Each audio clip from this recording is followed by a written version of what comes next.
Salam damai sejahtera bagi kita semuanya. Haleluya, kembali kita patut mengucap syukur buat setiap waktu, kesempatan yang Tuhan berikan untuk kita dapat bersekutu, untuk kita dapat menyembah, baik lewat ibadah bersama-sama di dalam ibadah gereja, baik kita yang ada di gereja maupun yang ada di rumah kita masing-masing. Demikian juga dalam setiap persekutuan kita di tengah-tengah keluarga kita masing-masing. Setiap harinya itu adalah sebuah kebenaran, sebuah kekuatan Allah yang sungguh Allah kendaki untuk menopang setiap hal dalam kehidupan kita. Sebab itu kita kembali bersyukur buat kesempatan ibadah tengah minggu ini. Kita boleh bersama-sama ada dalam hadirat Tuhan. Kita mau duduk diam di bawah kaki Tuhan, menikmati, merasakan hadirat Allah. Atmosfer ilahi itu harus terus kita rasakan, lebih-lebih di saat-saat menjelang kedatangan Tuhan kita Yesus Kristus yang segera, yang sudah tidak lama lagi. Tuhan sudah datang kembali. Haleluya. Baik, mari kita melihat kebenaran firman Tuhan. Sebagaimana firman pada hari Minggu kemarin, kita belajar firman Allah, hidup oleh iman.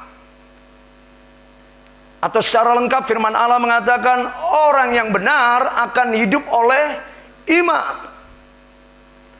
Orang benar hidup oleh iman. Pendek katanya seperti itu. Jadi hidup kita sebagai orang-orang yang sudah dibenarkan adalah hidup oleh Tuhan kita Yesus Kristus tentunya. Adalah hidup oleh iman kepada Tuhan yang membenarkan kita. Tuhan yang sudah memanggil, memilih kita untuk menyelamatkan kita. Kepadanya lah kita menaruh iman, percaya kita sepenuhnya untuk segala sesuatunya, untuk setiap hal yang kita alami, yang kita pikirkan, yang kita rasakan, yang kita hadapi, semuanya harus senantiasa menjadi sebuah hal yang kita lakukan oleh karena kita percaya kepada Tuhan Yesus. Kita hidup bukan oleh karena kita sekedar hidup. Ya karena kita manusia, kita masih dikasih benar. Bukan.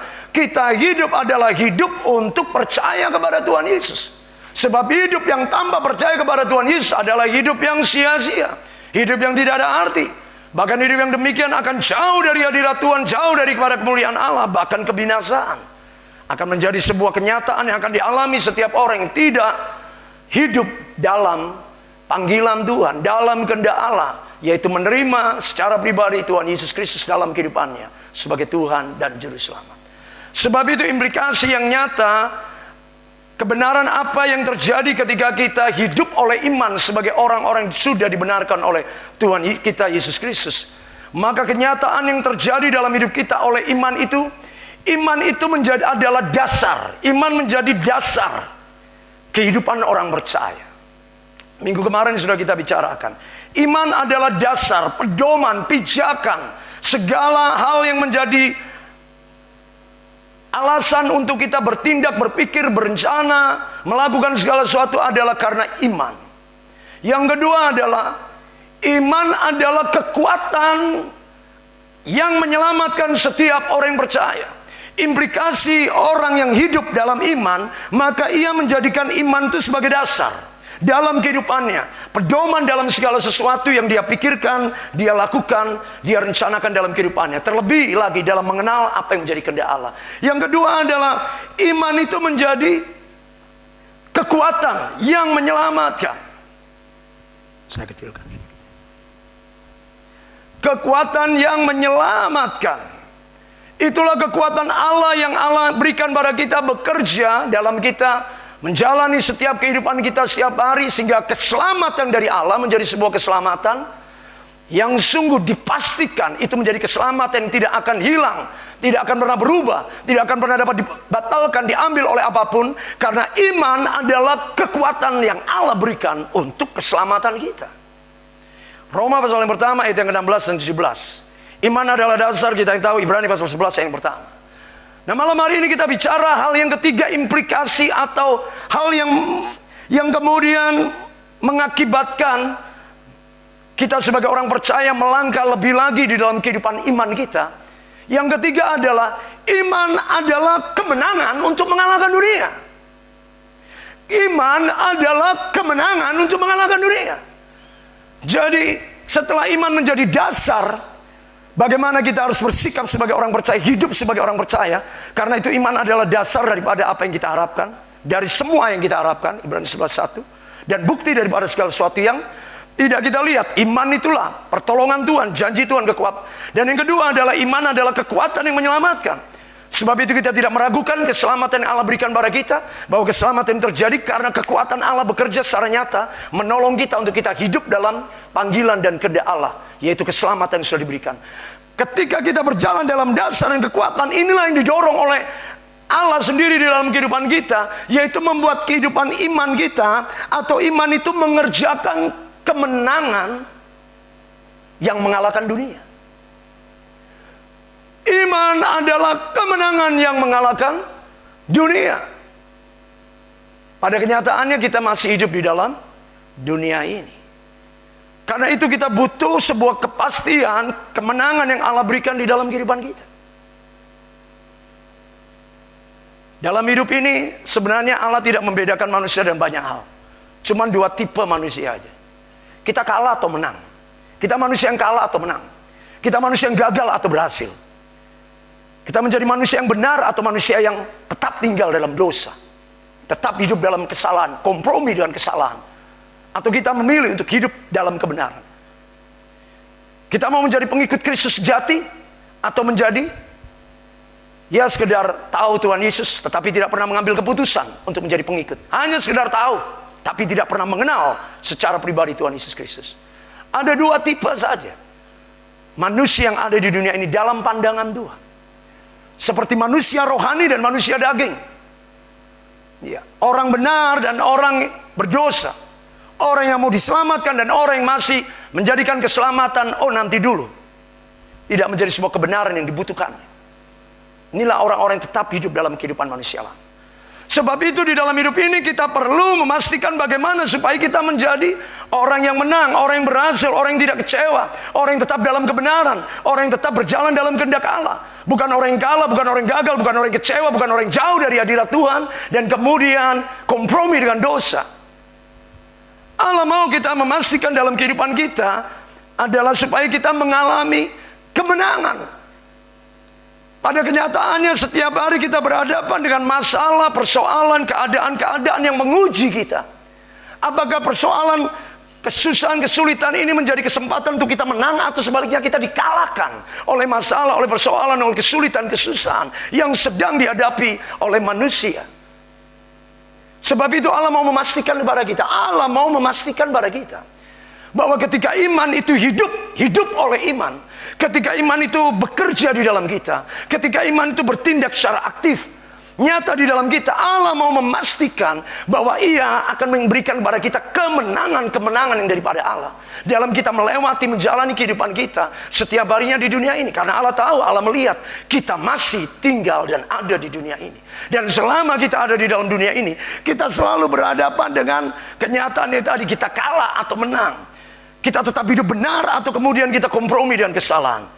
Kita berhasil atau kita gagal. Sebab itu untuk memastikan semuanya itu, Allah mau supaya kita mengetahui, supaya kita mengerti bahwa iman adalah kemenangan yang Allah berikan untuk kita bisa mengalahkan dunia ini. Dunia dengan segala sesuatu yang ada di dalamnya. Kompleksitas yang ada, segala keterbatasan kita. Tapi Allah sudah memberikan sebuah janji kemenangan itu, yaitu kepastian. Sebagaimana minggu kemarin kita bicarakan, relevansi yang terjadi ketika kita menjadikan iman sebagai dasar, iman sebagai kekuatan Allah, maka itulah yang membuat kita sadar bahwa Allah memanggil memilih kita tanpa memandang muka. Tidak ada perbedaan antara orang Kristen dari bangsa manapun dalam kurun waktu yang sudah 10 tahun, yang sudah 50 tahun, yang baru 1-2 hari, 1-2 minggu, asal percaya. Karena Allah tidak membedakan orang.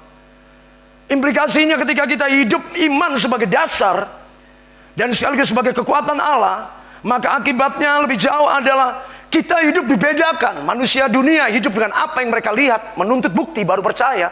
Tapi kita tidak hidup berdasarkan apa yang kita lihat, tapi berdasarkan apa yang kita percaya.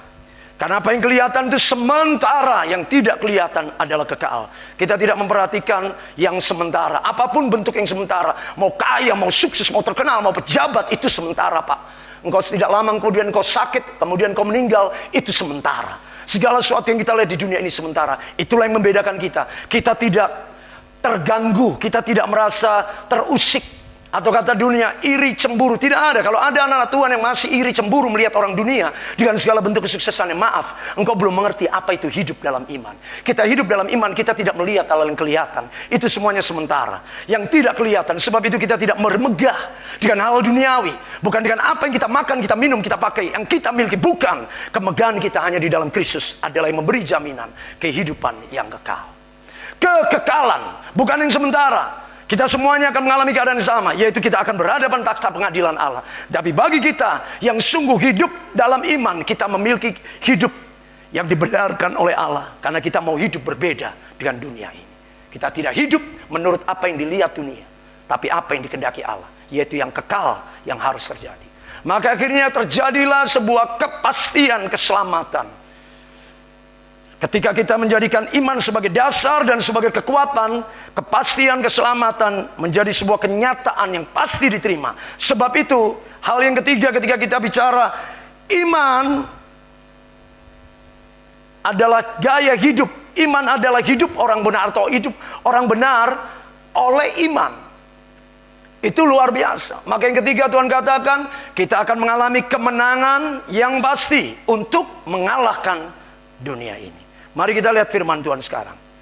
Hal yang ketiga yang kita bicarakan, bukan lagi iman sekedar sebagai dasar, bukan sekedar memberikan kekuatan, tapi juga memberikan pada kita kemenangan. 1 Yohanes pasal 5 ayat 4 dan 5. Tidak dimunculkan. Munculkan aja lebih baik. Sebab mereka yang lahir dari Allah, 1 Yohanes 5 ayat 4 dan 5, mengalahkan dunia. Jelas firman Allah mengatakan, sebab mereka yang lahir dari Allah mengalahkan dunia. Jadi tidak ada sebuah alasan, sebuah sanggahan, sebuah kemungkinan yang lain untuk kita bisa berpikir mengalami kemenangan di dunia ini, dalam hidup kita di dunia ini, di luar iman. Tidak ada. Tidak ada suatu kemungkinan yang lain. Tidak ada sebuah sanggahan yang bisa membuat kalimat ini masih menjadi sebuah kalimat firman yang relatif. Tidak ada. Firman Allah tidak ada relativisme. Sebab itu kita tidak menaruh percaya kepada hal relatif. Kita menaruh segala sesuatu dalam kebenaran Allah, dalam hal yang pasti. Kebenaran adalah sesuatu yang pasti. Suatu yang benar itu berarti suatu yang pasti terjadi. Pasti akan dialami. Bukan yang relatif. Bisa terjadi, bisa tidak. Tidak. Sebab itu kebenaran ini dengan tegas Rasul Yohanes menuliskan surat-suratnya. Dalam fatsal penutupnya, dalam surat yang pertamanya dengan sebuah pernyataan yang kuat. Sebab mereka yang lahir dari Allah mengalahkan dunia. Apakah yang mengalahkan dunia ini? Apa gitu yang mengalahkan dunia? Yaitu iman kita, iman. 2 kali diulangi. Iman itulah yang mengalahkan dunia ini. Ya. Orang yang berasal dari Allah mengalahkan dunia. Dan apa itu yang mengalahkan dunia? Iman. Siapakah lagi ada sebuah pertanyaan yang lebih mempertajam daripada pernyataan-pernyataan di atas pada ayat yang keempat. Ayat yang keempat masih pernyataan-pernyataan. Kemudian diberikan sebuah pertanyaan yang mempertegas pernyataan-pernyataan pada ayat yang keempat. Siapakah yang dapat mengalahkan dunia ini? Selain daripada dia, mereka yang percaya bahwa Yesus Kristus adalah anak Allah. Siapakah yang mengalahkan dunia ini? Firman Allah memberitahukan pada kita malam hari ini bahwa hanya oleh iman. Tidak ada kemenangan yang lain yang dapat kita pikirkan, kita lakukan, kita usahakan menurut kekuatan kita. Di luar iman. Tanpa iman tidak ada kemenangan yang sesungguhnya yang dapat terjadi dalam kehidupan kita ketika kita menghadapi kenyataan-kenyataan di dunia ini. Ketika firman Allah mengatakan bahwa inilah yang mengalahkan dunia, yaitu iman, berarti tidak ada cara, tidak ada kekuatan, tidak ada hal lain yang dapat dilakukan oleh manusia untuk mengalahkan dunia ini. Itu harus kita pastikan di dalam hati kita, dalam roh kita. Sebab itu kita tidak bisa mengandalkan suatu apapun yang lain. Sebab tidak ada yang bisa mengalahkan dunia. Alkitab dengan jelas saya katakan tadi. Tidak ada di sini sebuah bentuk relativisme yang menyebutkan itu tergantung. Relatif itu berarti tergantung. Berarti kemenangan yang dari Allah ini kemenangan yang ya tergantung siapa orangnya, bagaimana keadaan kondisinya. Maaf, saya harus beritahukan. Firman Allah itu tidak pernah salah dan firman Allah tidak pernah bersifat dualisme pengertiannya. Selalu ya di atas ya, tidak di atas tidak. Ketika Allah mengatakan kemenangan atas dunia, itu hanya diberikan oleh Allah atau dialami oleh setiap orang yang percaya kepada Allah di dalam anaknya Tuhan kita Yesus Kristus. Maka itu berarti Allah mau tegaskan, tidak ada cara hal yang lain, usaha yang lain untuk manusia dapat mengalami kemenangan dalam hidup mereka selain hanya di dalam Yesus Kristus Tuhan kita. Ini sebuah kebenaran yang tadi yang berbicara tentang minggu kemarin.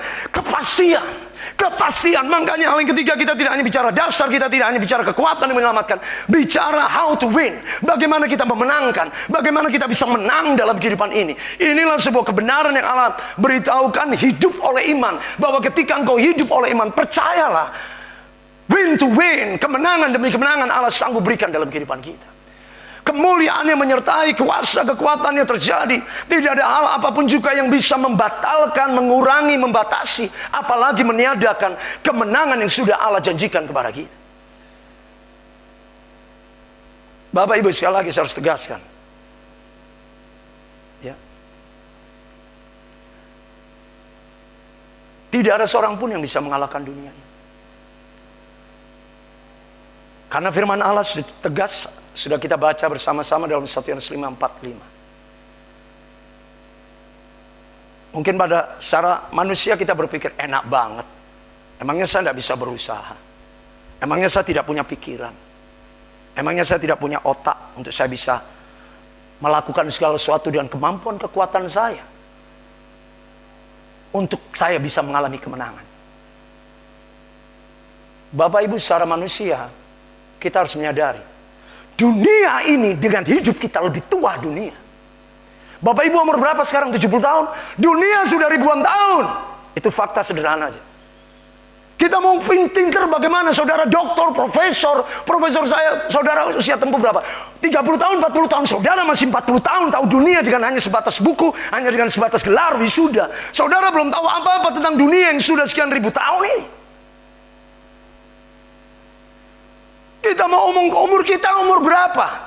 Saudara merasa diri saudara kuat, saudara merasa diri saudara jago, saudara jago berapa lama? Saudara baru terkenal hari ini, saudara baru terkenal 10 tahun, 20 tahun, 30 tahun. Apakah saudara bisa tetap terkenal 30 tahun? Artis yang 30 tahun kenal kemudian menjadi tua dan tidak dikenal, apalagi dan muncul artis-artis muda baru, sudah dilupakan. Atlet kemarin yang begitu jago, tiba-tiba dilupakan. Badminton, Rudy Hartono sudah tidak dikenal. Sekarang Hendra Aksan yang muncul, Anthony Ginting yang muncul. Anak-anak sekarang tanya, saya tahu nggak Rudy Hartono? Karena apa? Karena itu semuanya tidak bisa memberikan sebuah jaminan kemenangan yang pasti. Jaminan kemenangan yang pasti itu bersifat kekal. Sebab itu dunia ini sementara. Artinya kalau engkau menyebutkan kemenangan-kemenangan, saya memberitahukan kemenanganmu itu sementara. Engkau tidak bisa menjamin memastikan kemenangan menurut kekuatan. Orang otak kita ini milik Tuhan kok. Nafas ini milik Tuhan kok. Kita dilahirkan pada tanggal, hari, minggu, bulan, dan tahun yang ditetapkan oleh Tuhan kok. Engkau lahir pada abad ke-19, 1969, 1940, 1980, atau tahun 2000. Kita tidak bisa banggakan sedikit pun juga dengan itu semuanya. Karena kita tahu bahwa itu semuanya adalah dalam penentuan Tuhan. Hari ini kita bisa merasa sehat, kuat. Kalau tiba-tiba Tuhan katakan sudah cukup. Sudah begitu banyak. Kita dikejutkan orang-orang muda yang tiba-tiba meninggal dengan alasan-alasan kita tidak tahu. Dalam kehidupan yang kelihatannya begitu baik, begitu nyaman, tiba-tiba hancur, tiba-tiba berantakan semuanya. Kegagalan sedang mengancam, kekecewaan, permusuhan, kebencian sedang terjadi. Kegagalan sedang menjadi ancaman, kekalahan sedang menjadi ancaman. Kehidupan manusia, dunia saat ini menjadi sebuah potret yang kita lihat tidak ada seorang pun yang bisa menyatakan dunia, yang bisa mengalahkan. Engkau tidak akan bisa mengalahkan dunia. Orang-orang hebat yang terkenal dulu, katakanlah siapa, Genghis Khan, Julius Caesar, Aristoteles jauh mundur, atau sampai tokoh dunia Confucius sekalipun. Di mana mereka semuanya? Maaf, saya harus beritahukan, mereka semuanya tinggal jadi sejarah cerita. Kalau ada orang yang dengar sejarah cerita mereka, kalau orang tidak pernah baca sejarah cerita mereka, mereka pun hanya dikenal oleh kelompok-kelompok orang tertentu. Artinya mereka sudah terkubur mati dengan sejarah dan peristiwa masa lalu yang tidak akan pernah diketahui oleh orang-orang lainnya kalau orang tidak belajar tentang sejarah dunia. Di mana orang-orang hebat dunia ini kemudian mereka semuanya, saya harus katakan, mati. Kematian menjadi akhir daripada kehidupan orang-orang jago, orang-orang terkenal, orang-orang hebat dunia. Panglima-panglima, pengatur-pengatur strategi, raja-raja hebat, sampai pada hari ini orang-orang besar dalam segala bentuk pada akhirnya begitu berhadapan dengan sakit, penyakit, kegalakan menjadi sebuah ancaman. Saya harus katakan, di mana Steve Jobs, seorang tokoh IT abad 21 yang kemudian sekarang sudah tidak ada namanya dalam usia yang 53 tahun. Hanya peninggalannya yang kita nikmati. Apakah kemenangan itu tidak berlanjut? Berakhir malahan. Kemenangan itu tidak menjadi sebuah kemenangan yang bisa taklukkan dunia.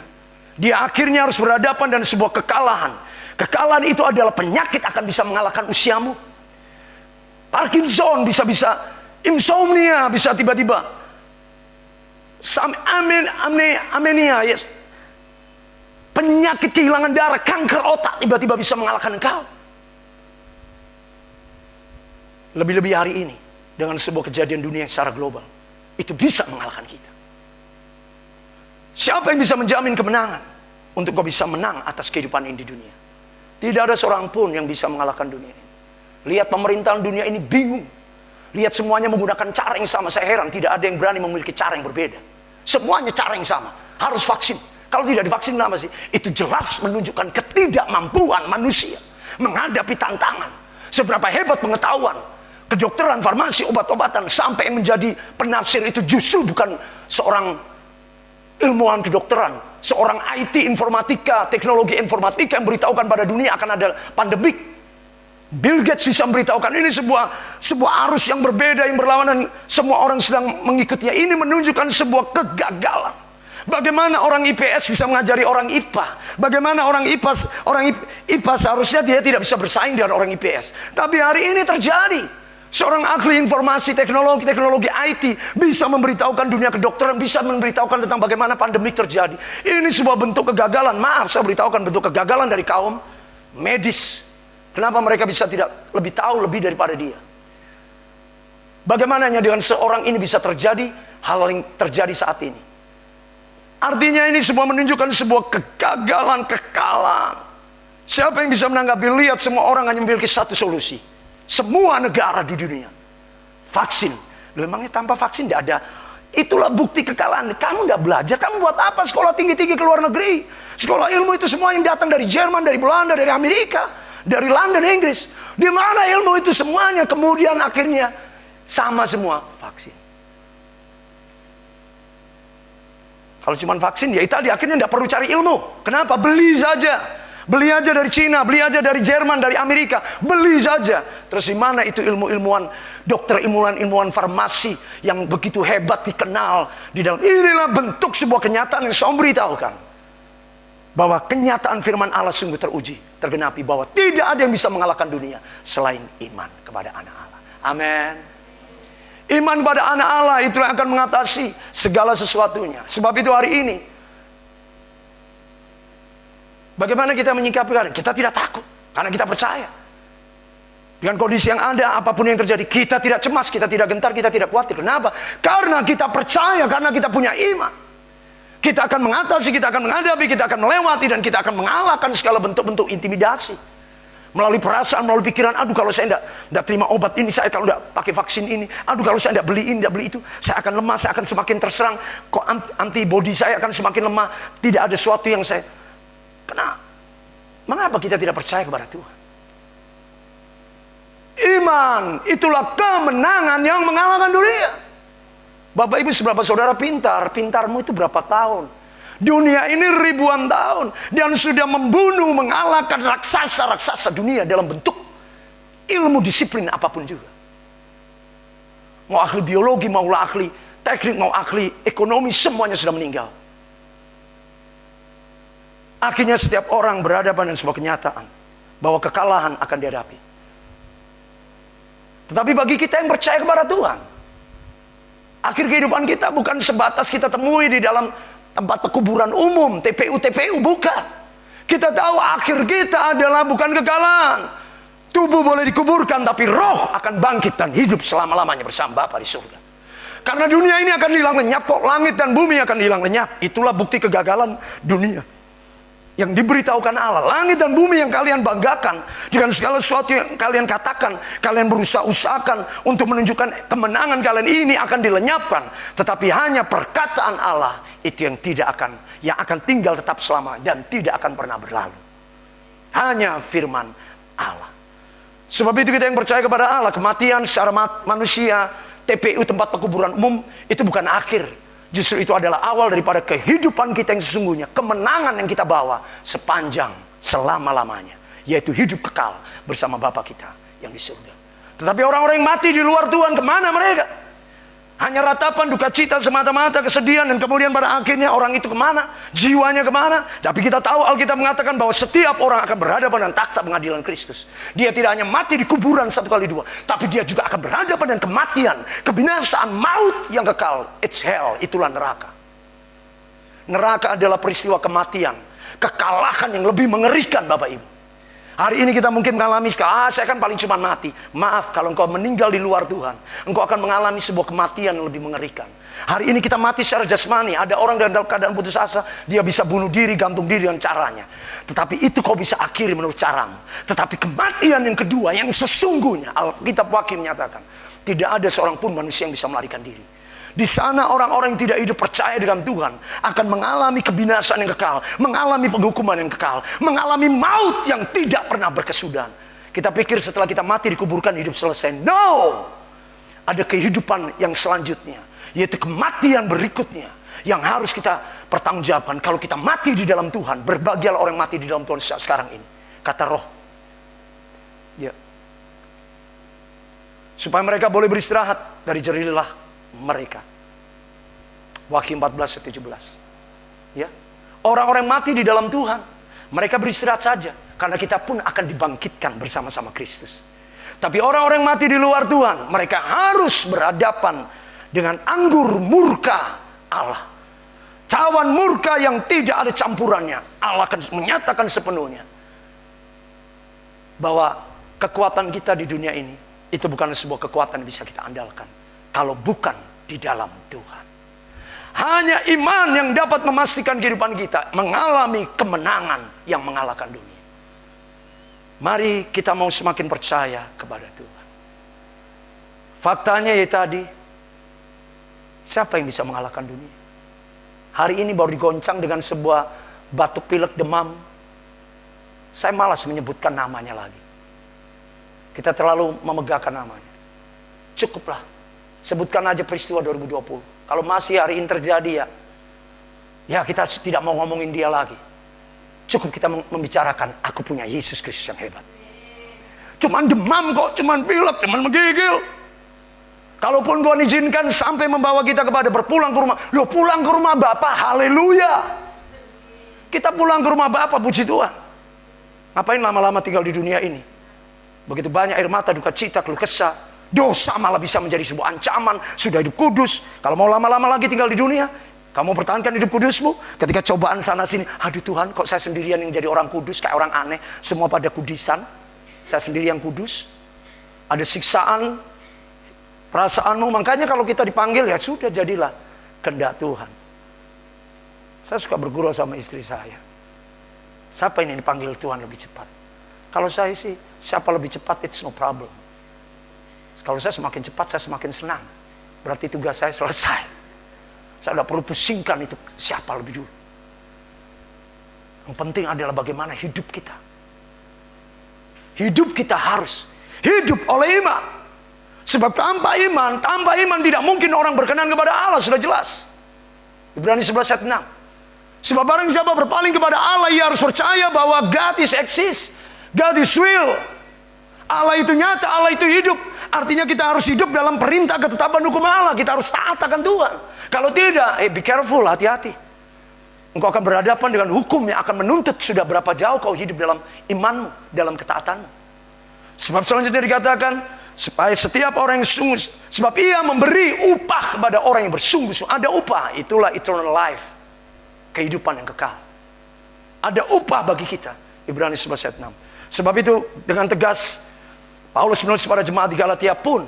Galatia 3 ayat 11. Dan bahwa tidak ada orang yang dibenarkan di hadapan Allah karena melakukan hukum Taurat adalah jelas. Itu artinya sudah final. Tidak ada usaha, tidak ada perbuatan, tidak ada hal apapun yang bisa membuat orang benar di hadapan Allah. Kalau kita sudah tidak bisa benar di hadapan Allah dengan cara yang lain, bagaimana kita bisa bicara tentang kemenangan di dunia? Kalau kita menggunakan cara yang lain. Kecuali kita mau berpikir hidup ini hanya sementara aja.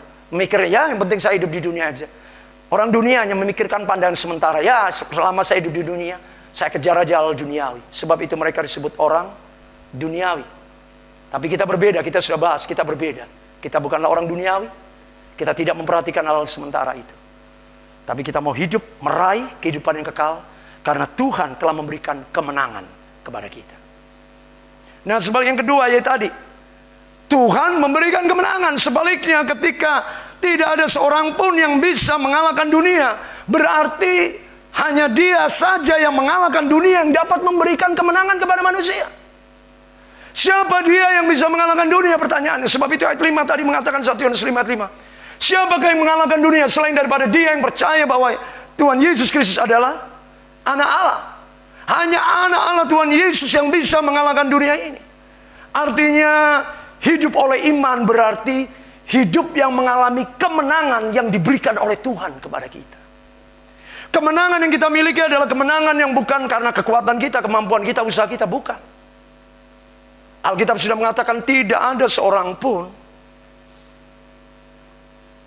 yang menegaskan, sudah menyatakan yang dapat meraih kemenangan di luar Kristus. Apakah yang mengalahkan dunia? Siapakah yang mengalahkan dunia? Inilah yang mengalahkan dunia. Sudah jelas. Tidak ada yang lain yang bisa mengalahkan dunia ini selain Tuhan Yesus Kristus.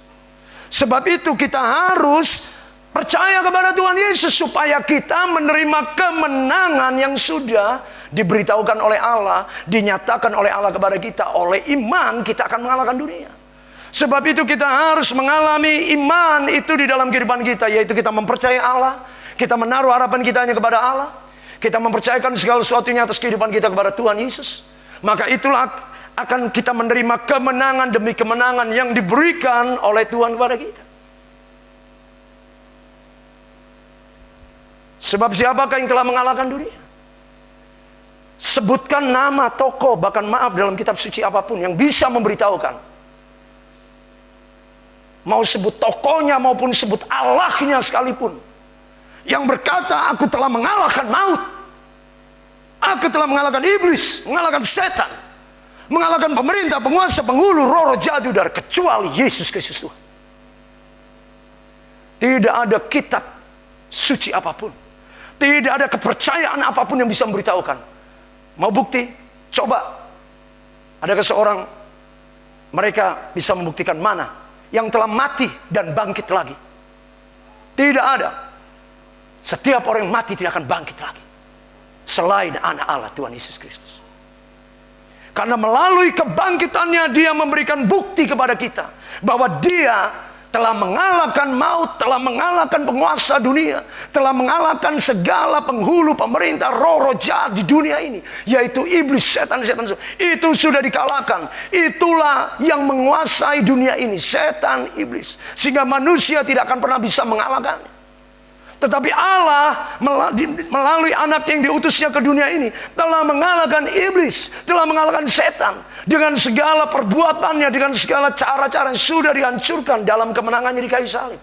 Sebab itu kita yang percaya kepada Tuhan Yesus Kristus, kita hanya menerima kemenangan yang sudah jadi. Sudah jadi, kita tidak lagi mengalami kemenangan yang kita usahakan. Asal kita percaya, maka Allah itu sendiri yang menyatakan kemenangannya di dalam kehidupan kita. Asal kita percaya, kemenangan itu sudah disediakan Allah kepada kita. Seperti yang dikatakan Rasul Paulus kepada jemaat di Korintus. Kemudian tiba kesudahannya, 1 Korintus pasal yang ke-15 pada ayat yang ke-24. Kemudian tiba kesudahannya, yaitu bila mana Ia menyerahkan kerajaan kepada Allah Bapa sesudah ia membinasakan segala pemerintah, penguasa, dan kekuatan. Kemudian tiba kesudahannya, lihat. Artinya segala sesuatu kehidupan manusia ada dalam kuasa, kendali, otoritas Tuhan Allah kita. Apapun namanya yang disebutkan di dunia ini. Roh-roh di udara, di atas bumi, di bumi, di bawah bumi. Itu yang disebut pemerintah, penguasa, kekuatan dunia ini. Itu semua sudah dikalahkan. Karena ayat 25 dikatakan, karena ia akan memerintah sebagai raja.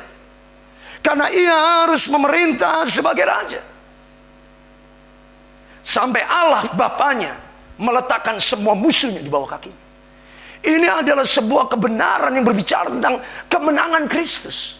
Dalam hal apapun, dalam bentuk apapun, dalam rupa apapun juga.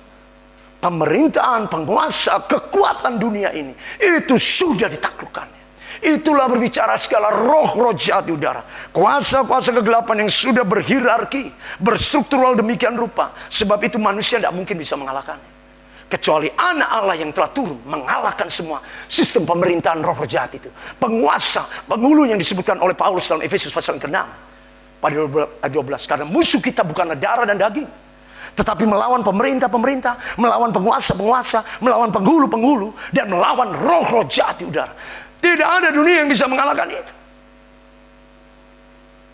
Kecuali anak Allah yang telah turun dan yang sudah mengalahkan semuanya itu. Karena dia harus memegang kendali atas segala sesuatunya. Dan disebutkan ayat 26. Musuh terakhir yang dikalahkannya adalah maut. Kalau ada cerita-cerita, oh ada pak yang mengalahkan maut, ada pak yang telah maaf, itu dongeng, itu cerita, itu mitos. Mau ngomong cerita dari Roma tentang dewa-dewa Roma, Jupiter dan sebagainya, dewa-dewa Zeus, Hermes dan sebagainya dari orang-orang Yunani, itu cuma mitos, dongeng Bapak Ibu. Mau cerita-cerita turun-temurun yang kita dengar hari ini, apalagi hari ini. Tidak ada kebenaran yang memberikan sebuah bukti yang nyata. Karena arti kematiannya inilah yang dimaksudkan Paulus. Pasal 15 bicara kebangkitan Kristus. Kebangkitan berarti dia telah mengalahkan maut. Kebangkitan berarti dia telah mengalahkan dunia orang mati. Kematian itu tidak bisa berkuasa. Dan kematian itu adalah kekuatan yang menahan semua orang-orang hebat. Pada akhirnya orang hebat dunia ini kan mati. Pertanyaan, siapa yang bisa mengalahkan kematian? Itulah anak Allah Tuhan kita Yesus Kristus. Sebab itu ketika kita menerima Tuhan, kita percaya kepada Tuhan Yesus Kristus, maka kemenangan itu otomatis diberikannya kepada kita. Ayat 27a dikatakan, sebab segala sesuatu telah ditaklukkan di bawah kakinya, huruf besarnya, kaki Kristus. Jadi dibinasakannya, dibinasakannya, ayat 24 pakai dibinasakannya, sesudah ia membinasakan, sesudah Allah Bapanya meletakkan, dan musuh yang terakhir yang dibinasakan lagi, ditaklukkan. Ini adalah kata-kata kemenangan. Kata-kata kemenangan, membinasakan, menaklukkan, sampai semuanya diletakkan untuk tunduk di bawah otoritas Allah. Sebab itu ayat yang ke-55 dikatakan, 1 Korintus 15, hai maut, di manakah kemenanganmu? Hai maut, di manakah sengatmu? Ayat 56, sengat maut adalah dosa. Artinya akibat dosa sengat maut adalah, upah dosa adalah maut. Apa yang menyebabkan manusia terjerat di dalam maut adalah karena berbuat dosa. Sebab itu siapa yang bisa menyelamatkan manusia daripada maut? Yaitu Allah yang meniadakan dosa di dalam kehidupan kita. Supaya sengat maut, sengat dosa yang membawa kepada maut itu tidak terjadi pada kita. Sengat maut adalah dosa, dan kuasa dosa ialah hukum Taurat. Tulisan Musa tidak bisa memberikan sebuah jaminan keselamatan. Tetapi dia anak Allah yang menyempurnakan tulisan Musa. Itulah hukum Taurat. Itulah seluruh kitab perjanjian lama. Taurat, Mazmur, kitab-kitab puisi sampai kepada kitab nabi-nabi, besar dan kecil. Semuanya disempurnakan melalui kedatangan Kristus dalam perjanjian baru. Itulah kemenangan yang sempurna. Itulah pengorbanan, kematian, dan kebangkitan Kristus memberikan kemenangan yang besar kepada kita. Sebab itu ayat yang ke-57 dikatakan, tapi syukur kepada Allah yang telah memberikan anak Allah. Ingat sekali lagi Bapak Ibu, Paskah itu bukan kemenangan untuk Kristus. Paskah itu bukan kemenangan untuk anak Allah. Anak Allah tidak butuh pengakuan untuk menang. Iblis itu siapa? Iblis itu apa? Tidak ada tandingan. Segala sesuatu diciptakan. Kalau Allah itu merayakan Paskah, supaya apa? Supaya kebangkitan yang menyatakan kemenangannya diberikannya kepada kita.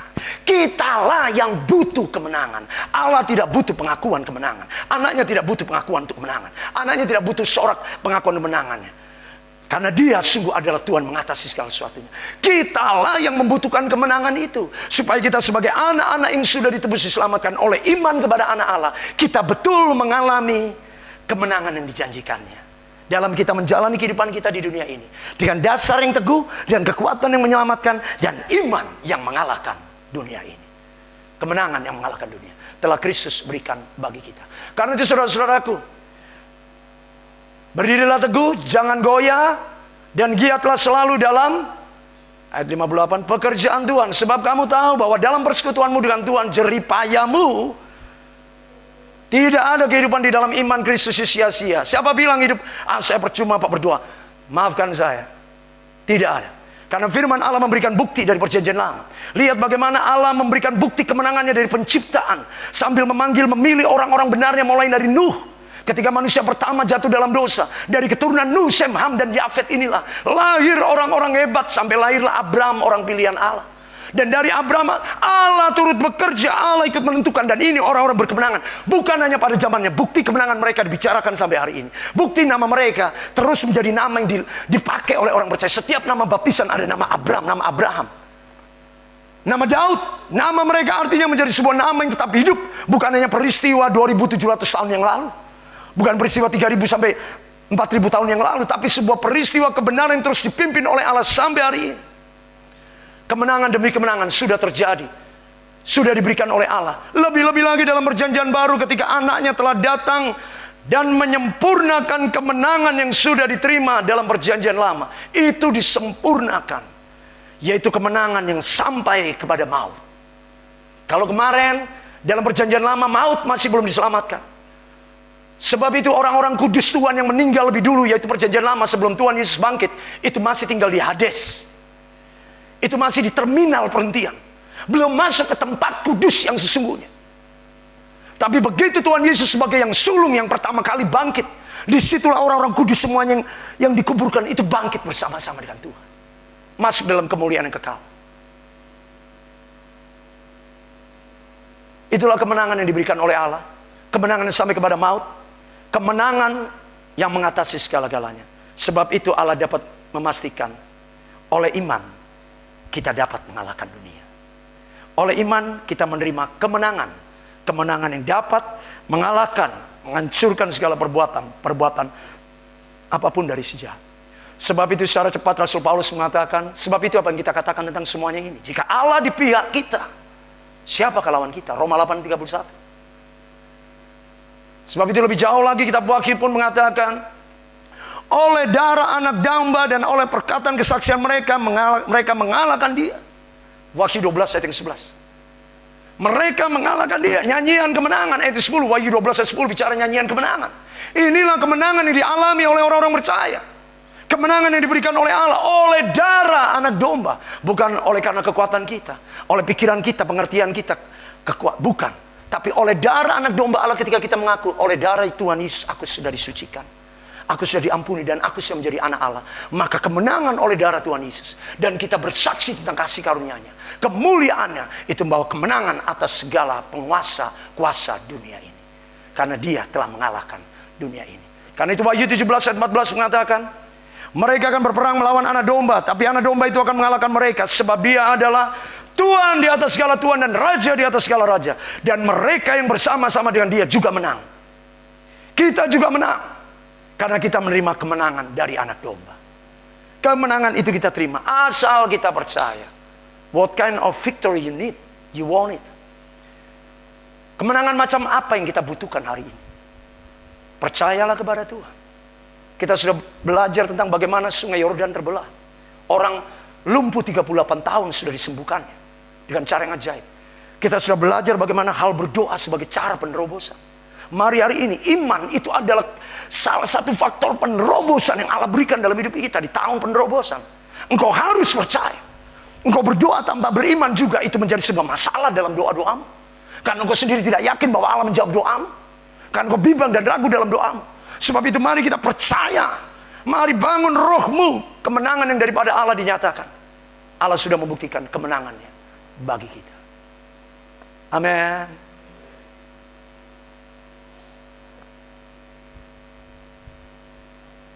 Berbicara iman adalah kemenangan yang mengalahkan dunia. Itu yang pertama. Kita akan menerima kemenangan dari Tuhan. Karena tidak ada yang mengalahkan dunia. Karena Allah telah memberikan kemenangannya dengan mengalahkan maut. Sudah ditaklukkannya. Dan memberikannya bagi kita. Sebab itu kita pun percaya bahwa kemenangan kita bukan, Anda kan juga nanti mati. Bagi kita orang percaya sekali lagi, kuburan itu bukan akhir. Tapi justru itu adalah awal kemenangan yang membangkitkan kita untuk hidup yang kekal bersama Bapa di surga. Yang kedua itu berbicara tentang ketika kita mengalami kemenangan, iman yang memberi kemenangan mengalahkan dunia. Maka iman itu bekerja melalui rohnya di dalam kita. Rohnya di dalam kita. Kalau kita lanjutkan bacaan kita 1 Yohanes pasal 5 ayat yang ke-6, kesaksian tentang anak Allah. Kesaksian berarti sebuah bukti tentang who is Jesus Christ. Siapa Tuhan Yesus? Dia bukan sekedar manusia saja sepenuhnya, tapi dia adalah Allah sepenuhnya. Kristus adalah Allah yang menjadi sama dengan manusia. Sebab itu di dalam dirinya tidak ada perbuatan cela, perbuatan noda, perbuatan dosa. Sebab itu dia dapat mengalahkan segala sesuatunya. Bukan hanya orang sakit disembuhkan, Lazarus yang mati dibangkitkan. Bukan hanya orang sakit bahkan maut ketika dia mati, ketika orang iblis ketawa 3 hari. Lihat itu dia anak manusia yang selama 3,5 tahun menggoncang dunia. Akhirnya turun juga seperti orang-orang hebat. Seperti Aristoteles, seperti Julius Caesar semuanya. Tapi iblis tidak tahu 3,5 hari kemudian. Itulah Sabat. Itulah hari Minggu. Itulah Paskah Tuhan kita bangkit untuk menyatakan kemenangannya. Karena dia bukan hanya sekedar anak manusia biasa. Dia juga adalah anak Allah. Dia adalah Allah yang menjadi sama dengan manusia yang turun dalam dunia dalam rupa manusia. Dan itu dinyatakan di dalam rohnya. Sebab itu kita pun ketika kita percaya kepada Tuhan Yesus, ketika kita mengalami kemenangan yang dijanjikan di dalam iman, maka rohnya itu pun diberikannya kepada kita. Ayat yang ke-6 dikatakan, inilah dia yang dilahirkan dengan air dan darah, yaitu Yesus Kristus Tuhan.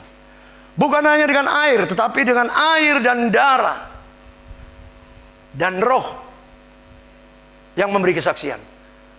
Karena roh adalah, roh ini menarik, kata ini kenapa dimunculkan kuat. Roh inilah kebenaran. Roh adalah kebenaran. Ya sih, dan kaget ya, papi teriak-teriak. Roh kebenaran. Sebab ada 3 yang memberi kesaksian di surga, Bapa, Firman, dan Roh Kudus, dan ketiganya adalah satu.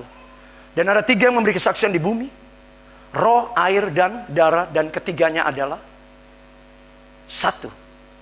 Kita menerima kesaksian manusia yang terdiri, yang berbicara tentang roh, air, dan darah. Tetapi kesaksian Allah lebih kuat. Karena itu barang siapa percaya kepada anak Allah, barang siapa percaya kepada, maka pada ayat yang ke-9, barang siapa percaya, ia mempunyai kesaksian itu dalam dirinya. Allah menyatakan kemenangannya kepada kita melalui roh kemenangan. Spirit of victory. Roh kemenangan. Roh kemenangan itu seperti yang dikatakan, yaitu roh. Roh itu adalah kebenaran. Roh kemenangan itu adalah the right spirit. Spirit, the wind spirit is the right spirit. Roh yang berkemenangan adalah roh yang benar. Ketika Allah memberikan kemenangan kepada kita, itu berarti Allah memberikan roh kebenarannya. Karena oleh roh itulah kita mengalami kemenangan daripada Allah. Sebab oleh roh Allah telah membangkitkan anaknya yang tunggal, Tuhan kita Yesus Kristus. Dan roh yang sama diberikannya kepada kita. Dan sekali lagi, kesaksian roh adalah kebenaran. Sebab itu ketika kita menjadi percaya, maka kita dimeteraikan dengan Roh Kudus. Dalam Efesus pasal pertama ayat 13. Dalam Dia kamu juga ketika kamu dengar firman kebenaran, yaitu Injil keselamatanmu. Dalam Dia kamu juga ketika kamu menjadi percaya dan dimeteraikan dengan Roh Kudus yang dijanjikan itu. Maka ayat 14, dan roh itu yang menjadi jaminan bagi kita untuk menerima, menjadi jaminan bagian untuk menerima kita semuanya, yaitu penebusan kita yang menjadikan kita milik Allah. Untuk memuji. Roh Kudus itu yang memeteraikan. Ketika kita percaya, ketika kita beriman, maka roh Allah itu bekerja memeteraikan jaminan, janji, kemenangan yang Allah berikan pada kita. Sebab itu kebenaran tentang roh di dalam tulisan Rasul Paulus sangat kuat. Efesus 4 ayat 30 mengatakan, jangan mendukakan Roh Kudus yang memeteraikan kamu, yang telah memeteraikan kamu menjelang hari kedatangannya. Efesus 4 ayat 30. Efesus 5 ayat 18 katakan, janganlah kamu mabuk oleh anggur, tapi hendaklah kamu penuh dengan Roh Kudus. Supaya apa? Supaya kita dapat menerima spirit of being itu. Ya, roh berkemenangan yang daripada Allah itu sendiri. Untuk kita bisa mengalahkan dunia. Kita belajar minggu lalu bahwa peperangan rohani. Dalam doa kita itu sedang melakukan peperangan rohani. Peperangan rohani. Karena itu Bapak Ibu, anak Tuhan itu harus bersifat rohani. Kalau kita tidak bersifat rohani, sekali lagi, sifat rohani itu dari kata dasarnya roh. Harus hidup di dalam roh, harus sungguh dipimpin oleh roh Tuhan. Maka roh itulah roh kebenaran, roh kemenangan yang Tuhan berikan. Itulah yang memberikan pada kita kemenangan demi kemenangan dalam kita mengalahkan segala kuasa penguasa roh-roh dunia ini. Allah telah memberikan rohnya kepada kita untuk kita menerima kemenangannya luar biasa. Sebab itu roh ini yang membuat kita kuat di dalam Tuhan. Roh ini yang membuat kita tidak goyah dalam keadaan apapun. Ketika kita semakin percaya, itu seperti api disiram minyak ya. Ketika kita semakin percaya, maka roh di dalam kita itu semakin kuat. Ya, seperti minyak disiram dalam api, seperti api roh itu membakar kita. Semakin minyaknya, imannya semakin kuat. Maka ini menjadi sebuah kekuatan yang tidak terpisahkan.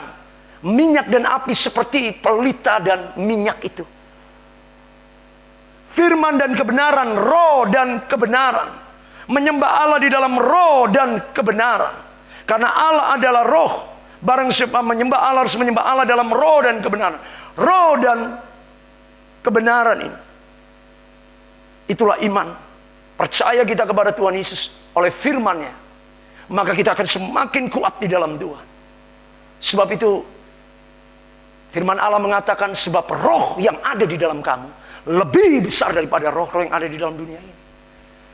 Ketika kita memiliki roh Allah yang semakin kuat, oleh iman yang kita bangun di dalam Kristus, itu membangkitkan roh yang memberikan kemenangan kepada kita. Roh kebenaran terjadi. Maka seharusnya tidak ada roh-roh dunia yang dapat melemahkan atau mengalahkan kita. Karena pada kenyataannya, roh-roh dunia ini adalah roh yang lemah dan miskin. Perhatikan, roh-roh dunia ini lemah dan miskin. Galatia pasal 4 ayat 9. Salah 1 Yohanes pasal 4 ayat yang keempat dikatakan, B, roh yang ada di dalam kamu lebih besar. Karena itu dikatakan sebelumnya, bagian A, kamu berasal dari Allah anak-anakku, dan kamu telah mengalahkan nabi-nabi palsu. Kita mengalahkan, menjadi pemenang. Roh kemenangan itu diberikan Allah kepada kita. Ketika kita percaya, maka roh Allah itu semakin kuat di dalam kita untuk memastikan kemenangan yang diberikan, yang dijanjikannya kepada kita. Sebab roh dunia ini lemah. Tetapi kamu yang mengenal Allah, lebih-lebih kamu yang sudah dikenal oleh Allah. Bagaimana kamu mau balik lagi kepada roh dunia yang Galatia pasal 4 ayat 9. Ya, begitu banyak ya. Allah mau memberitahukan begitu banyak firman sebenarnya yang Allah mau untuk kita pahami. Galatia pasal 4 ayat 9. Tetapi sekarang sesudah kamu mengenal Allah lebih-lebih lagi, sesudah kamu dikenal oleh Allah, bagaimana mungkin kamu berbalik lagi kepada roh-roh dunia? Roh dunia ini lemah dan miskin. Jadi kalau ada orang pergi ke dukun, pergi ke roh-roh yang pergi ke kuburan, pergi ke orang. Bapak begitu. Makanya jangan takut dengan bentuk roh-roh dunia ini. Amin. Mau kelihatan seperti roh orang mati yang kemarin mati di seberang sana, kah? Kita dalam nama Tuhan Yesus, kau lemah dan miskin. Kau tidak punya kekuatan apa-apa. Kita punya roh yang lebih besar daripada roh-roh dunia ini. Itulah roh yang memastikan memberikan pada kita kemenangan. Roh yang di dalam kita itu lebih besar daripada segala keadaan roh-roh di dunia ini. Sebab itu roh itu harus memenuhi kita. Itulah roh yang membuat kita menjadi bijak. Kalau kita kembali lagi ke dalam Efesus pasal 5, mulai ayat 15. Supaya kita menjadi bijak, supaya kita dapat menggunakan waktu yang jahat ini dan bijaksana, dan kita tidak menjadi bodoh. Ayat 17 Efesus 5. Tapi kita mengerti kehendak Tuhan. Kenapa? Karena kita dipenuhi Roh Kudus. Sebab itu kita berbicara satu dengan lain dalam mazmur, dalam nyanyian pujian dan kidung rohani. Tidak ada kata-kata lain selain kata pujian, mazmur, nyanyian rohani kepada Tuhan. Sampai kita dapat mengucap syukur dalam segala sesuatu kepada Allah di dalam nama Tuhan kita Yesus Kristus. Dan saling merendahkan diri satu dengan lainnya di dalam takut akan Tuhan. Inilah di tengah-tengah, ini adalah ayat 18. That's the key. Itulah kuncinya.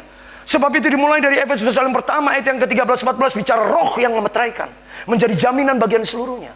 Jangan kita mendukakan Roh Kudus. Karena itu ditutup Efesus 6 ayat 18 dikatakan berdoalah setiap waktu dalam roh dan berjaga-jagalah di dalam doamu terus dengan permohonan yang tidak putus-putus untuk segala orang kudus. Berdoalah setiap waktu di dalam roh. Biarlah roh kita itu semakin bertambah kuat. Bila mana rohmu semakin bertambah kuat ketika kita percaya kepada Tuhan. Karena Galatia 5 ayat yang 5 mengatakan sebab oleh roh dan karena iman kita menantikan kebenaran yang kita harapkan. Galatia 5 ayat 5. Kalau roh kita kuat Bapak Ibu, kemenangan itu pasti terjadi. Sebab itu kata Tuhan Yesus tentang doa, roh itu penurut tapi daging. Karena itu kita harus menuruti keinginan roh, jangan menuruti keinginan daging. Daging harusnya lemah. Dosa ini jangan berkuasa. Kalau kita turuti daging, roh kita yang lemah. Kita jadi malas berdoa, malas beribadah karena daging kita yang besar. Kita lebih baik pikiran ke sana kemari, pergi ke sana kemari, lebih mengikuti keinginan daging. Pikiran hawa nafsu daripada mengikuti keinginan roh. Kenapa? Karena kita menuruti daging daripada menuruti keinginan roh. Seharusnya roh dituruti, roh itu penurut, daging ini lemah. Harus ditekan, harus disalibkan. Sebab itu maksudnya Paulus di dalam Galatia 5 ayat 5. Ketika kita sebab oleh roh dan karena iman kita menantikan kebenaran. Kebenaran yang menjadi apa? Menjadi jaminan kemenangan yang Allah sediakan bagi kita. Karena di mana ada kebenaran, maka di situ kejahatan tidak akan bisa mengalahkannya. Amin. Kejahatan tidak akan bisa menang atas kebenaran. Kebenaran itu yang akan selalu memberikan kemenangan kepada kita. Sebab itu Paulus sendiri pun melanjutkan Galatia 5:16. Maksudku ialah hiduplah oleh roh, maka kamu tidak akan mengikuti keinginan daging. Sebab faktanya adalah perbuatan daging ayat 19 sampai dengan 21 dan buah roh ayat 22 sampai dengan 23. Sebab orang yang hidup di dalam roh, iman kepada Allah, dia akan mengalami peristiwa ayat 24. Barang siapa menjadi milik Kristus Yesus Tuhan kita, ia telah menyalibkan daging, hawa nafsu dan jangan kamu gila hormat. Tak gila hormat cari pujian, cari kebanggaan. Tidak ada. Setiap orang yang hidup oleh roh, kemenangan kita tidak dipengaruhi oleh perkataan manusia. Orang memuji kita tidak, itu tidak pengaruh. Yang saya tahu, Tuhan saya memberikan kemenangan.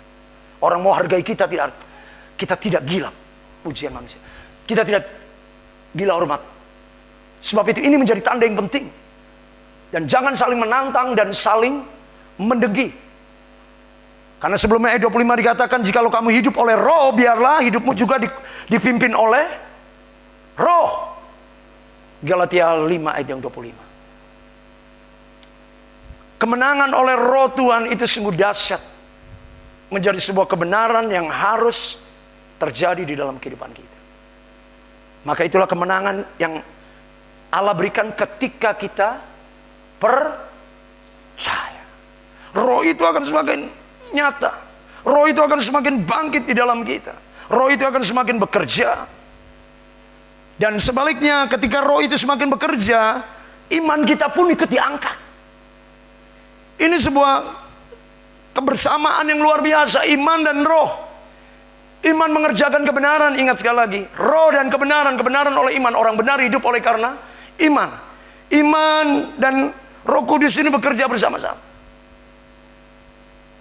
Ketika roh Allah semakin kuat di dalam diri kita, iman kita pun semakin bangkit, meluap-luap kita dalam hal apapun, tidak pernah ragu-ragu. Karena roh Allah itu memberikan sukacita, memberikan damai sejahtera, memberikan pengharapan, memberikan sebuah pengertian tentang bagaimana janji-janji Allah sudah disediakan bagi kita asal kita percaya. Roh kita, spirit of the roh berkemenangan itu menyala-nyala. Sebab itu Daud itu menghadapi Goliat itu tidak ada roh lemas ini. Dia menghadapi, hari ini juga aku akan mengalah, Tuhan akan menyerahkan engkau ke dalam tanganku dan aku akan mengalahkan engkau. Ini adalah roh kemenangan dalam diri seorang Daud. Kenapa? Karena Daud percaya. Daud percaya, makanya roh kemenangan menyertai Daud. Abraham percaya, itu sebabnya Abraham memiliki roh kemenangan dalam dirinya yang luar biasa. Sehingga masa tuanya tidak menjadi sebuah penghalang untuk dia meyakini kemenangan pasti aku alami. Aku akan punya anak kandung. Janji Allah pasti dikenapi. Itu sebuah kemenangan yang luar biasa untuk seorang opa usia 100 tahun. Dan seorang nenek yang sudah rahimnya tertutup.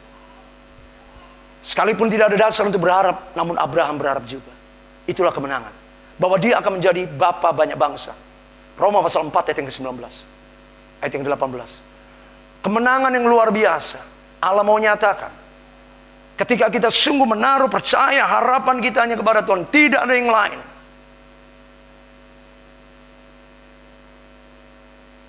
Sampai kita memiliki roh yang kuat. Bukan hanya roh kita kuat, iman kita pun juga kembali dikuatkan oleh roh itu sendiri. Dan yang ketiga, ini gak kalah pentingnya Bapak Ibu. Ketika kita memiliki roh kemenangan, ingat sekali lagi, bahwa dunia ini adalah medan peperangan rohani.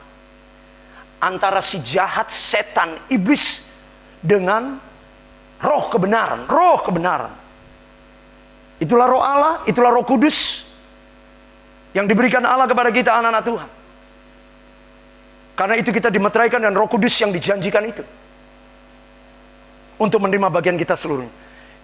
Ada roh oposit berlawanan. Artinya seperti ini.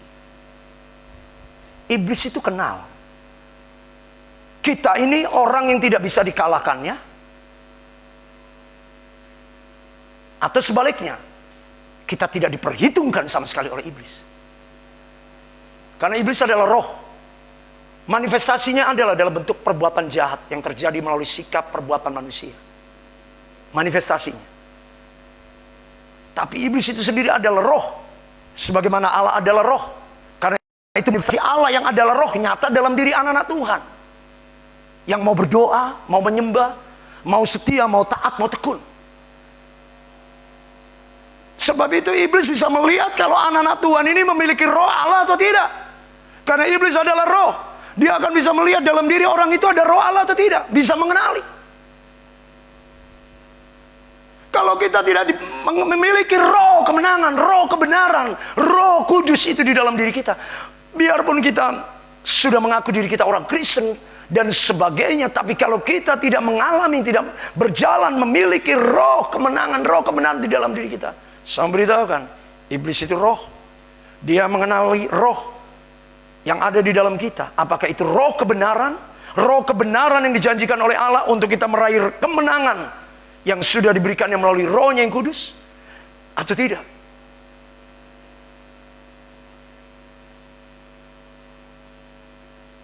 Karena firman Allah mengatakan semua orang dipimpin oleh roh Allah adalah anak-anak Allah. Roma 8:14. Jadi kalau kita tidak dipimpin, tidak hidup dalam kuasa roh Allah, kita tidak bisa disebut sebagai anak-anak Allah. Dan kalau kita tidak disebut sebagai anak-anak Allah, berarti kita akan menjadi mangsa iblis. Kamu beritahu kan? Di akhir zaman, Kalau kita tidak semakin menggenapi Galatia 4 ayat 9 tadi, kita sudah mengenal Allah, lebih-lebih dikenal oleh Allah. Jangan sampai iblis yang mengenal kita. Jangan sampai kita menjadi konconya iblis, temannya iblis, friendnya iblis. No spirit in you, brother. No spirit of righteousness, no spirit of wind, not Holy Spirit at all. Tidak ada roh kebenaran, tidak ada roh yang memberikan kemenangan. Iman yang timbul tenggelam seperti yoyo dimainkan saat kamu baru kamu berkata, oh ya Tuhan, berkat Tuhan Yesus tolong saya. Tapi kamu tidak menjaga bagaimana rohmu itu semakin kuat. Seperti api yang disiram minyak terus menerus semakin berkobar-kobar menyala-nyala. Di akhir zaman iblis mengenali apakah kita memiliki roh kemenangan, roh kebenaran. Sebab semua orang dipimpin oleh roh adalah anak-anak Allah. Jadi kalau kita hidup tidak berjalan dipimpin oleh roh, berarti kita disebut sebagai anak apa? Kalau kita hidup di luar roh Allah. Sebab itu setan akan dengan mudah. Sebab itu setan dapat mengenali. Tidak segampang itu dong Pak, maafkan.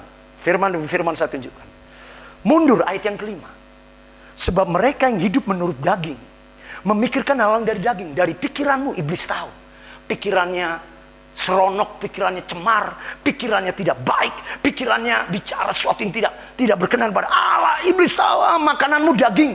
Itu bisa dilihat dari cara berpikiranmu. Cara pikiranmu itu akan termanifestasi dalam cara bicaramu, cara sikapmu, bergaulmu, dan sebagainya. Sebab mereka yang hidup menurut daging akan memikirkan hal yang dari daging. Ingat, setiap perbuatan kita itu dimulai dari pikiran. Kalau pikiran kita sudah ditawan oleh sesuatu hal, maka itulah yang termanifestasi.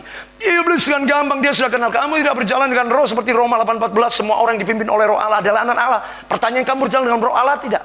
Kamu tidak bisa mengaku-ngaku saya anak Allah kalau roh Allah tidak berjalan atasmu. Karena iblis akan bisa melihatnya melalui pikiranmu. Oh, pikirannya masih duniawi. Pikirannya, sebab segala keinginan daging adalah, maka ayat yang keenam. Sebab mereka yang hidup menurut daging, memikirkan hal yang dari daging. Mereka yang hidup menurut roh, memikirkan hal-hal yang dari roh. Sebab keinginan daging adalah, iblis sedang menunggu. Kemenangan tidak terjadi. Sebaliknya keinginan roh adalah hidup dan damai sejahtera. Sebab itu ada sebuah contoh peristiwa yang terjadi dalam Alkitab. Ada anak seorang imam kepala Yahudi dalam Kisah Rasul pasal 19 ayat 13 sampai 20. Ini anak imam kepala lagi. Ketika mereka melihat orang kerasukan setan, mereka mengatakan pada orang ini, demi nama Tuhan Yesus Kristus yang dikatakan oleh Rasul Paulus, aku mengusir kamu. Loh, ini kan tidak punya otoritas langsung yang diberitakan oleh Paulus. Akibatnya apa? Iblis berkata demikian dalam ayat 15. Jawab roh jahat itu, Tuhan Yesus aku kenal, Paulus aku kenal, tetapi kamu siapa kamu ini? Bapak Ibu, Allah mau supaya kita mengalami kemenangan di dalam Dia. Allah sudah memberikan iman, dan ketika kita semakin percaya, Allah memberikan rohnya yang memberikan kemenangan. Roh kebenaran, iblis takut dengan kebenaran. Iblis tidak bisa bertindak begitu ada kebenaran. Tapi sebaliknya ketika dia tidak melihat roh kebenaran, tidak ada hidup kebenaran, tidak ada buah roh, bukan perbuatan roh, bukan buahnya kita ya. Dikatakan kalau perbuatan daging, ini menarik perbedaan kata. Ayat 19 Galatia 5, perbuatan daging dan buah roh. Ini artinya bukan perbuatan kita. Ini buah roh, perbuatan Roh Kudus sepenuhnya. Untuk kita bisa mengalami kasih, sukacita, damai sejahtera dan seterusnya. Sebab itu mari kita pastikan bahwa kita memiliki roh kebenaran. Roh Kudus daripada Allah yang membawa kita mengalami kemenangan. Maka kemenangan daripada Allah akan menyatakan hasil yang luar biasa dalam hidup kita. Kita akhiri dengan dua ayat penutup. Yesaya 32 ayat 17 mengatakan, di mana ada kebenaran di situ akan bertumbuh damai sejahtera. Artinya orang yang beriman, dia akan menerima kemenangan daripada Tuhan yang pertama. Yang kedua, dia akan mengalami roh kemenangan. Inilah roh kemenangan, itu adalah roh kebenaran yang akan memberikan kesaksian bahwa orang itu adalah anak Allah. Ditegaskan dalam Roma 8 ayat 15. Karena kita adalah anak Allah, maka Allah bekerja di dalam diri kita. Dan akibatnya, akibat kebenaran yang dikerjakan Ini yang terjadi. Dan di mana ada kebenaran, di situ tumbuh damai sejahtera. Akibatnya, lihat ini ada akibat. Akibatnya hidup orang itu oleh iman, dia menerima kemenangan daripada Allah, dan roh yang memimpin dia dalam kemenangan. Roh yang membuat dia mengalami kemenangan demi kemenangan. Roh itu menjadi saksi. Roh itu memberi kesaksian bahwa kita adalah anak-anak Allah. Sebab itu iblis memperhitungkan ada roh kemenangan, ada roh kebenaran, ada roh kudus, ada roh Allah. Akibatnya adalah ketenangan, ketentraman, sampai ini menjadi sebuah tanda. Ketika Roh Kudus bekerja, kita tidak perlu cemas. Kemenangan sudah diberikan Allah kepada kita. Amin. Satu lagi ayat terakhir. Sebab itu contohnya, Amsal 14 ayat 19. Orang jahat akan tunduk dekat orang baik. Orang fasik akan duduk di pintu gerbang orang benar. Di mana kebenaran dilakukan, maka tidak ada kejahatan yang bisa menguasai. Asal kita hidup dalam kebenaran. Sekali lagi Tuhan katakan, kita akan menerima kemenangan yang mengalahkan dunia ini. Roh itu akan dibangkitkan di dalam kita. Karena kita menerima kemenangan daripada Allah. Karena apa? Karena kita, Tuhan, aku percaya. Aku mau sungguh-sungguh percaya. Dan oleh percaya itulah kita menerima segala sesuatu yang disediakan, dijanjikan oleh Allah bagi kita. Jemaat Tuhan, ini hari-hari yang susah, terus terang, tidak mudah. Keluarga Allah dimanapun, kalau engkau menghitung semuanya dan apa yang kau lihat, engkau akan takut. Kalau engkau menjalani setiap hidupmu dengan apa yang kau perhatikan selama, engkau akan cemas. Yang Allah inginkan di akhir zaman ini adalah kita harus hidup oleh iman. Dengan iman. Karena kemenangan itu bukan datang dari kekuatan kita, kemampuan kita, usaha kita, tapi kemenangan itu diberikan oleh Allah. Dan Allah menyatakan kemenangannya melalui roh kebenarannya yang diberikan di atas kita. Maka hidupmu akan apa?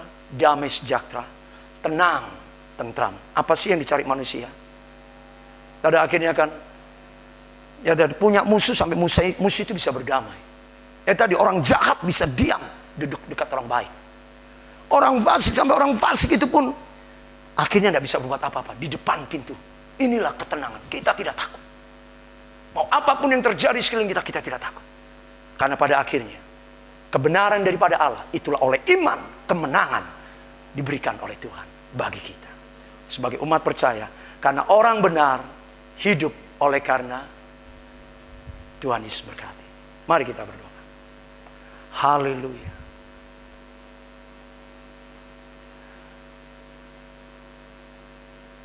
Terima kasih Bapa di surga. Malam hari ini, di waktu yang ada, Tuhan, kami mau sungguh-sungguh oleh roh Tuhan, kami dikenali sebagai anak-anak Allah. Kami tidak mau setan iblis pun tertawa melihat kami. Tidak ada tanda bahwa kamu dapat menjadikan, menyebut dirimu sebagai anak-anak Allah. Karena tidak ada roh kemenangan, spirit of being, the right spirit. Roh kebenaran, Holy Spirit in you. Roh itulah yang memberikan kemenangan. Ketika kita percaya kepada Allah, rohnya bekerja tidak terbatas. Rohnya itu bekerja menolong kita. Sebab roh kudus itulah yang disebut roh kebenaran. Firman-Nya berkata, Yohanes pasal ke-14 ayat 16, aku akan berikan padamu seorang penolong yang lain. Ia akan menyertai kamu sampai selama-lamanya. Ayat 17 yaitu roh kebenaran. Dunia tidak mengenal dia, tidak menerima dia karena dunia tidak melihat dan tidak mengenal dia. Tetapi kamu mengenal Roh Kudus karena dia menyertai kamu dan diam di dalam kamu selama-lamanya. Roh kebenaran itulah yang membuat iblis takut. Karena di mana ada kebenaran, di situ tumbuh damai sejahtera. Ada ketenangan dan ketentraman. Ada kekuatan dan kemuliaan. Ada kuasa. Dan manifestasi setiap pekerjaan Tuhan yang Allah mau nyatakan atas setiap anak-anaknya. Bapa di surga, ini kami Tuhan. Dalam segala keterbatasan kami, menyikapi, menghadapi realitas hidup Yang kami tahu hari-hari ini semakin tidak mudah. Tapi kami tahu dasar pijakan kami, kekuatan untuk kami dapat melangkah menghadapi semuanya ini. Bahkan janji untuk kami mengalami kemenangan atas segala hal di dunia ini, itu adalah iman. Malam hari ini kami tidak mau sekedar memperhatikan bagaimana skill, bagaimana bakat, bagaimana IQ, bagaimana pendidikan, pengetahuan, bagaimana segala kemampuan manusia yang kami miliki secara alami. Tetapi yang utama adalah kami menyadari bahwa kami memiliki Allah yang hidup. Kami mengenal Allah itu secara pribadi karena kami percaya kepadamu ya Tuhan. Karena kami menggantungkan harapan kami, masa depan kami, hidup kami setiap hari, setiap perkara, setiap hal yang kami alami, sungguh kami mengandalkan Tuhan sepenuhnya. Tidak ada hal lain yang kami pikirkan itu dapat menolong kami. Pekerjaan, keuangan yang ada, kondisi yang baik-baik, tidak Tuhan. Siapapun apapun, kenalan, kolega, pejabat, orang kaya, siapapun yang kami pikir, oh itu bisa menjadi hal yang kami harapkan. Demi nama Tuhan Yesus Kristus, malam hari ini kami mau menepiskan setiap hal yang dipikirkan oleh manusia. Karena kami mau belajar untuk melihat Tuhan. Karena kami sungguh sudah mengerti bahwa tidak ada yang bisa mengalahkan dunia ini selain daripada iman kepada anak Allah Yesus Kristus Tuhan kami. Apakah yang mengalahkan dunia ini? Siapakah yang mengalahkan dunia ini? Itulah iman kepada Tuhan Yesus. Apapun yang dimiliki manusia, itu semuanya pada akhirnya dikalahkan oleh kematian, maut. Dan bukan hanya maut, apabila dia tidak sungguh hidup dalam Tuhan Yesus Kristus, dia akan menghadapi sebuah maut, kebinasaan. Itulah kematian yang kedua yang akan berhadapan dan takhta pengadilan Allah dan murka Allah. Itulah neraka yang kekal, kematian yang tidak putus-putusnya. Tapi kami percaya Tuhan, Allah telah menetapkan menjadikan kami, bukan untuk kami berada dalam sebuah kematian yang kekal, kebinasaan yang kekal. Karena kami percaya kasih Allah telah dinyatakan bagi kami melalui Putra Tunggal Allah Bapa, yang telah menanggung dosa seisi dunia ini, supaya setiap orang yang percaya kepadanya tidak binasa, melainkan beroleh hidup yang kekal.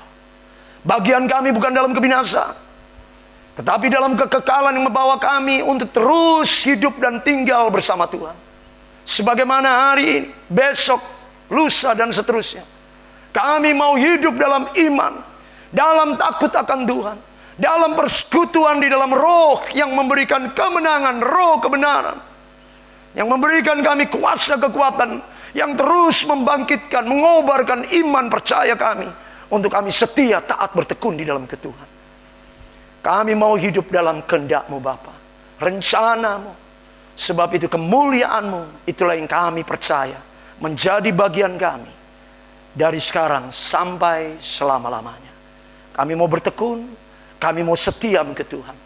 Apapun yang dunia perkatakan dengan bahasa kemenangan yang mereka sebutkan, kami tahu itu adalah kemenangan yang sementara.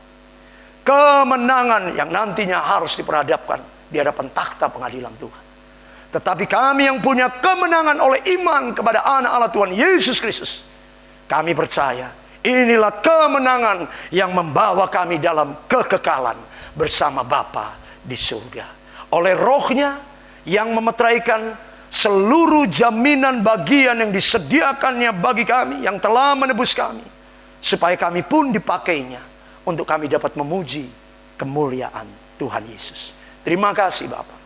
Kami siap melangkah, kami siap dipakai Tuhan, dan kami siap hidup lebih lagi dalam iman, dalam takut akan Tuhan, di dalam segala perkara. Kami mau sungguh-sungguh untuk mengandalkan Tuhan. Tidak ada hal apapun yang datang seolah-olah itu datang dari pikiran kami, kemampuan kami. Kami meletakkan segala hal ke dalam kuasa Kristus, sampai kami sungguh mengalami roh yang memberi kemenangan itu, membuat kami dapat menyalibkan hawa nafsu daging dan keinginannya, supaya kami memastikan hidup kami dipimpin oleh roh Allah, sehingga kami hidup benar, berkenan, bahkan mengalami janji kemuliaan dan kekekalan sampai selama-lamanya. Terima kasih Bapa. Meteraikanlah firman-Mu dalam setiap kehidupan kami. Jadikan kami orang-orang benar oleh karena kami percaya, percaya, dan terus percaya sampai Tuhan Yesus datang kedua kalinya. Haleluya. Mari kita bangkit berdiri Bapak Ibu. Arahkan hatimu kepada Tuhan. Mari serahkan seluruhnya. Jangan takut dengan keadaan apapun yang sedang terjadi, yang kau hadapi, yang kau alami. Serahkan kepada Tuhan. Sebab Dia yang sudah mengalahkan dunia ini, menaklukkan dan membuktikan kemenangannya, bukan untuk dirinya, tetapi untuk diberikannya kepada kita. Asal kita menjadi percaya, maka kemenangan yang sesungguhnya daripada Allah itu nyata atas kehidupan kita, memimpin kita. Sebab kebenaran ini telah nyata di dalam yang bertolak dari iman dan memimpin pada iman. Seperti ada tertulis, orang benar akan hidup oleh iman.